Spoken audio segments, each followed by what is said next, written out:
Junior NTR গাড়ির থেকে কিছু জানোয়ারের সাথে জাম দেওয়া দেখলেন তো এটা কি অরিজিনাল না ডুপ্লিকেট? না, এটা একটা ভিএফএক্স এর মাধ্যমে পর্দা সিস্টেম গেমিং স্ক্রিন বানানো হয়েছে।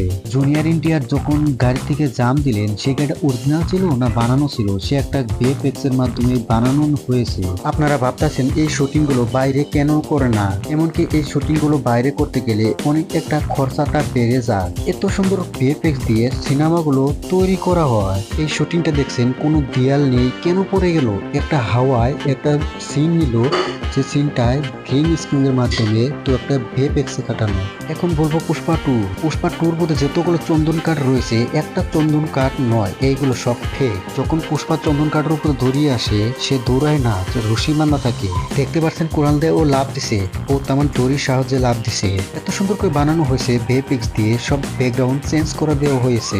দেখতে পাচ্ছেন পানির উপরে যাচ্ছে চন্দন কাঠ। এই শুটিং গুলো করা হয় কম খরচায় বেশি টাকা। যদি ভিডিওটা ভালো লাগে থাকে চ্যানেলটাকে সাবস্ক্রাইব করুন আর ভিডিওটা লাইক করে পাশে থাকুন।